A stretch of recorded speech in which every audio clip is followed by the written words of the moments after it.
Stalwarts, regional సాత్రాప్స్, ప్రాంతీయ అధినేతల శకం ముగిసిపోనుందా?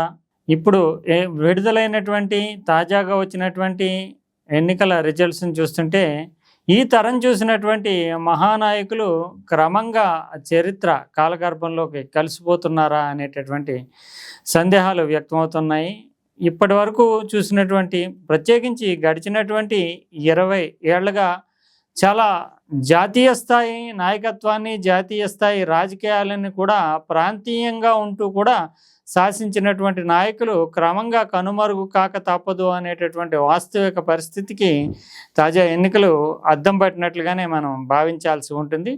ముఖ్యంగా ఇప్పుడు ఎన్నికల్లో ముగ్గురు వీళ్ళంతా కూడా జాతీయ ప్రాముఖ్యం సంతరించుకున్నటువంటి ప్రాంతీయ స్థాయి నాయకులే అయినప్పటికీ కూడా వీళ్ళు ప్రధానంగా మమతా బెనర్జీ, తర్వాత స్టాలిన్, ఇంకొకరు విజయన్. వీళ్ళు ముగ్గురు కూడా 3 రకాలైనటువంటి రాజకీయాలకి, 3 ప్రాంతాలకి ప్రాతినిధ్యం వహించడమే కాకుండా ఐడియాలజికల్గా కూడా వీళ్ళకు ఉండేటటువంటి విస్తృతమైనటువంటి బహుముఖమైనటువంటి భావజాలాన్ని ప్రజల్లోకి తీసుకెళ్ళడం కానీ, జాతీయ రాజకీయాలను కమాండ్ చేయడం కానీ చేశారు. మమతా బెనర్జీ మనకు తెలుసు, వెస్ట్ బెంగాల్ నుంచి ఒక ఫైర్ బ్రాండ్ స్ట్రీట్ ఫైటర్గా ఆమెకు ఉండేటటువంటి అగ్రెసివ్ స్టాండ్ తోటి అటు కాంగ్రెస్కు అనుకూలంగా ఉంటూ కూడా కాంగ్రెస్ని బెదిరించి కాంగ్రెస్ని తన దారిలోకి రాక తప్పినటువంటి పరిస్థితి కల్పించుకున్నటువంటి నాయకురాలుగా గుర్తింపు ఉంది. ఇక ఆమె జాతీయ పార్టీగా భారతీయ జనతా పార్టీ దేశమంతా విస్తరించి ఒక ముద్ర వేసి తిరుగులేని శక్తిగా ఎదిగినప్పటికీ కూడా ఎన్డీఏ కూటమిని, ఎన్డీఏ ప్రభుత్వాన్ని కూడా సవాల్ విసురుతూ తాను వాళ్ళకి లొంగను అనేటటువంటి ఆ ధీమాని ప్రదర్శించినటువంటి నాయకురాలుగా మమతా బెనర్జీ ఒక గుర్తింపు తెచ్చుకున్నారు.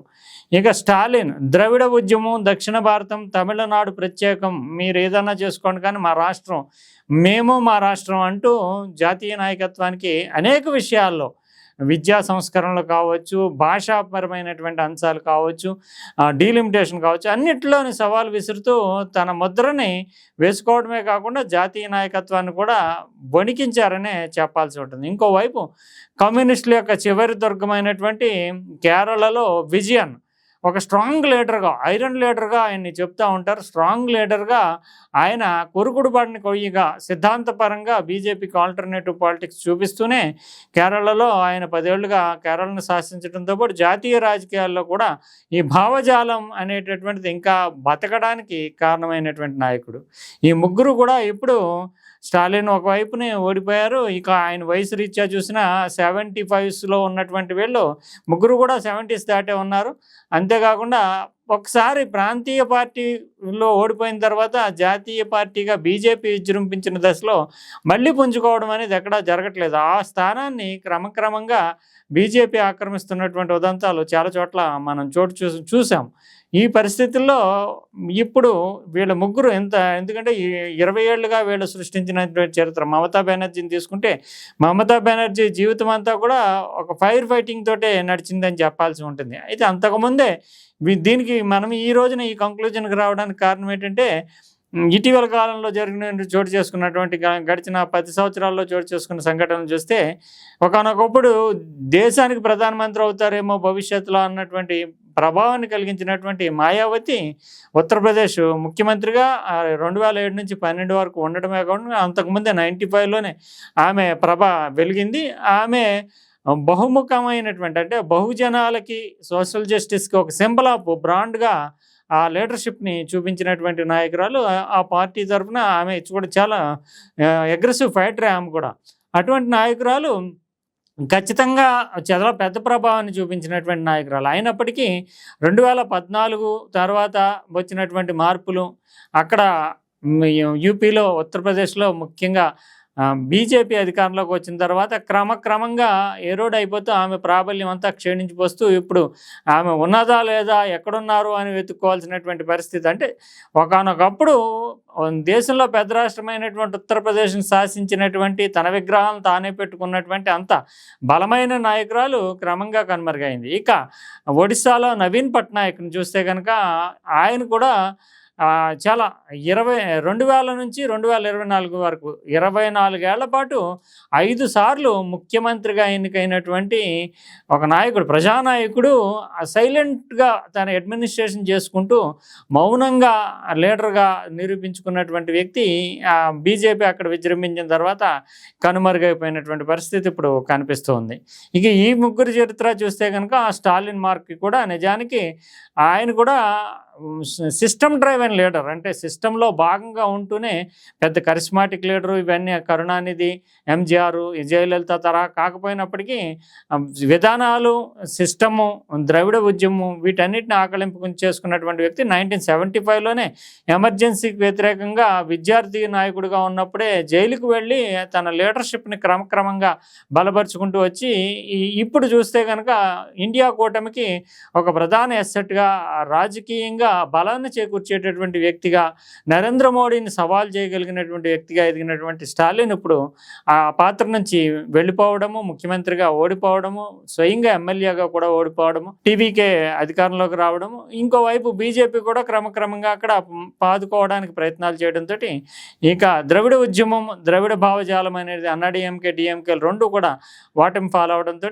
ఈ భావజాలం వెళ్ళిపోతుంది. ఇంకా స్టాలిన్కి ఎటు గ్లామర్, అంటే కరుణానిధి, ఎంజీఆర్ల తరహాలో గ్లామర్ లేకపోవడము, ఈ కారణాల దృష్ట్యా ఇక క్రమంగా స్టాలిన్ వయసు కూడా 73 సంవత్సరాలు దాటినటువంటి నేపథ్యంలో ఆయన కూడా క్రమక్రమంగా కనుమరుగైపోతాడా అనేటటువంటి భావన వ్యక్తమవుతుంది. ఇక విజయన్ కమ్యూనిస్టు ఉద్యమంలో ఆయన చాలా పెద్ద నాయకులతో పోలుస్తూ ఉంటారు. నిజానికి అచ్యుతానందన్ లాంటి ఆయన్ని పక్కన పెట్టి ఈయనకి ముఖ్యమంత్రి పదవి 2016లో పార్టీ అప్పచెప్పింది. అంతకుముందు పార్టీ మ్యాన్ ఇతను 98 నుంచి 2015 దాకా సిపిఎం పార్టీ రాష్ట్ర కార్యదర్శిగా ఆయన చాలా ఐడియాలజికల్గా స్ట్రాంగ్ మ్యాన్గా ఉంటూ పార్టీని బలోపేతం చేయడానికి ప్రయత్నం చేశారు.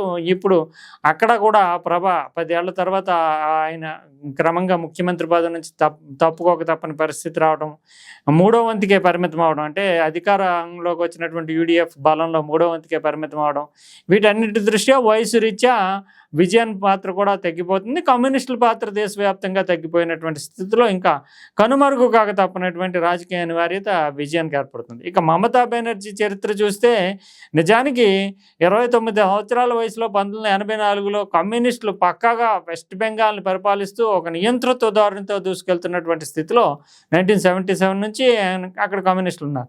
ఆమె దాదాపు 27 ఏళ్ల పాటు సుదీర్ఘ పోరాటం, పార్టీ అండ ఉన్నా లేకపోయినా వీధి పోరాటాలు చేస్తూ 1984లో యంగెస్ట్ ఎంపీగా అక్కడ నుంచి కాంగ్రెస్ నుంచి ఎన్నికయ్యి రాజీవ్ గాంధీకి సన్నిహితంగా ఉంటూ ఆమె వెస్ట్ బెంగాల్లో రాజకీయాలన్నింటినీ కూడా శాసించారు. అయితే కాంగ్రెస్ పార్టీ తరఫున పార్టీ పోరాటానికి ముందుకు రావట్లేదు, పార్టీ అండ తగినంత లభించట్లేదంటూ 97లో కాంగ్రెస్ నుంచే బయటకు వచ్చేసి తృణమూల్ కాంగ్రెస్ని పెట్టుకుంటూ ఒంటరి పోరాటం, ఆ కమ్యూనిస్టులు అప్పటికే పాతుకుపోయినటువంటి కమ్యూనిస్టులతో 97 నుంచి 2011 వరకు చాలా సుదీర్ఘమైనటువంటి 14 ఏళ్ల పాటు ఆమె సుదీర్ఘమైనటువంటి పోరాటాన్ని ఒంటరిగా చేసి 2011లో అధికారాన్ని చేజెక్కించుకున్నారు. 2011 నుంచి 3 సార్లు వెస్ట్ బెంగాల్ లాంటి రాష్ట్రానికి ఎన్నికయ్యారు. అక్కడ కమ్యూనిస్టులు ఒకవైపు, కాంగ్రెస్ ఇంకోవైపు, బీజేపీ మూడో వైపు, ఇన్ని పార్టీలు ఉన్నప్పటికీ కూడా ఆమె 3 సార్లు అక్కడ ముఖ్యమంత్రిగా ఎన్నిక కావడము, ఇదంతా ఆమెకు ఉండేటటువంటి బలాన్ని తెలుపుతుంది. ఇప్పుడు ఆమె కూడా 70లో పడిపోయినటువంటి వ్యక్తి. ఇక కేసులు ఈ 15 ఏళ్ళు పరిపాలించారు కనుక ఇవన్నీ చుట్టుముడుతూ ఉంటాయి. ఈ నేపథ్యంలో బీజేపీ ఒకసారి పాతుకుంటే కనుక అక్కడ స్థిరంగా పీఠం వేసేసుకుంటుంది. కాబట్టి ఇప్పుడు మమత రాజకీయ భవితవ్యం ఎలా ఉంటుందంటే ఆమె కూడా క్రమంగా కనుమరుగైపోతారనేటటువంటి విశ్లేషణలు వెలువడుతున్నాయి. ఎందుకంటే ఇప్పటికే ఆ రాజకీయ పోరాటానికి సంబంధించిన కానీ ఇతరత్ర అంశాల్లో కానీ మమత తీసుకున్నటువంటి నిర్ణయాలు ఇతర వాటి మీద విచారణలు, దర్యాప్తులు ఇంకా మొదలు కావచ్చు. ఆ వయసు రీత్యా ఇతరత్ర చూస్తే కనుక భారతీయ జనతా పార్టీ ఒక సిస్టమేటిక్ డ్రివెన్ మోడ్లో ఆ పార్టీని బలోపేతం చేసుకోవడము, మతాలు, కులాల పరమైనటువంటి విభజనలకు సంబంధించినటువంటి అంశాల్లో తనదైనటువంటి మార్కు, చాణక్యాన్ని చూపించడంతో ఇంకా మమతా బెనర్జీ టైప్ ఆఫ్ పాలిటిక్స్కి చరమగీతం పాడినట్లుగానే అంచనాలు వెలువడుతున్నాయి. దీంతో మమత అంటే వీళ్ళందరూ కూడా నిజానికి వీళ్ళకు ఉండేటటువంటి ట్రేడ్ మార్క్ ఏంటంటే పోరాటం చేద్దాం, పోయిందేముంది. జాతీయ పార్టీలు కావచ్చు, కాంగ్రెస్ కావచ్చు, బీజేపీ కావచ్చు, నరేంద్ర మోడీ కావచ్చు, ఎవరైనా సరే సవాల్ విసరటం. అంటే ప్రజల ఆదరణ, తమ ప్రాంతం పైన పట్టు ఉంటే చాలు, ఐడియాలజీ తోటి ఎంతటి పోరాటాన్నా చేద్దాము అనేటటువంటి సిద్ధపడేటటువంటి నాయకులు, ప్రాంతీయంగా అధినేతలుగా అయినటువంటి వాళ్ళు, వాళ్ళ మాటకి తిరుగులేదు అనిపించుకున్నటువంటి వాళ్ళు. జాతీయ రాజకీయాలు కూడా వీళ్ళు చెప్పిందే వేదం అన్నట్లుగా కాంగ్రెస్ ఇండియా కూటమి, నిజానికి ఇండియా కూటమిలో స్టాలిన్ కానీ లేదంటే మమతా బెనర్జీ కానీ చెప్పిన మాట మాత్రమే చలామణి అవుతూ వచ్చింది. వాళ్ళిద్దరూ భవిష్యత్తులో రాహుల్ గాంధీ వీక్ కాబట్టి ప్రధానమంత్రి అభ్యర్థులుగా కూడా ఈ కూటమి తరఫున పోటీ పడతారు అనేటటువంటి భావన కల్పించుకున్నటువంటి వ్యక్తులు వాళ్ళు ఇప్పుడు ఓడిపోవడము. దీంతో బీజేపీ క్రమక్రమంగా పెరుగుతున్నటువంటి దశలో, ప్రాంతీయ పార్టీలని క్రమక్రమంగా ఆక్రమిస్తున్నటువంటి దశలో వీళ్ళు ఓడిపోతుంతో రాజకీయంగా ప్రత్యక్షంగా కానీ పరోక్షంగా కానీ తన భావజాలము, తాను అనుకున్నటువంటి వ్యక్తుల్ని ప్రతిష్ఠింపజేయడం అనేది బీజేపీ మార్క్ ఆఫ్ పాలిటిక్స్. అందువల్ల ఇప్పుడు ఖచ్చితంగా మమతా బెనర్జీ కావచ్చు, విజయన్ కావచ్చు, స్టాలిన్ కావచ్చు, ఇప్పటికే తెరమరుగవుతున్నటువంటి నవీన్ పట్నాయక్, మాయావతి, వీళ్ళందరినీ చూస్తే ప్రాంతీయ పార్టీల యొక్క అధినేతల శకం ముగిసిపోతుందా, ఇది లాస్ట్ ఆఫ్ టైటాన్స్ అన్నట్లుగా మారిపోతుందా? చరిత్ర పుటల్లోకి, కాలగర్భంలోకి 20 ఏళ్లుగా భారతదేశంలో ప్రాంతీయంగా ఉంటూ కూడా జాతీయ రాజకీయాలను శాసించినటువంటి వీళ్ళ యొక్క చరిత్రకి ముగింపు అంకం మొదలైందా అనేటటువంటి ప్రశ్నలు తలెత్తుతున్నాయి. ఖచ్చితంగా ఆ దిశలోనే, అంటే గతంలో నుంచి జరుగుతున్నటువంటి పరిణామాలు చూస్తే ఆ దిశలోనే భారత రాజకీయాలు నడుస్తున్నాయని మనం భావించవచ్చు.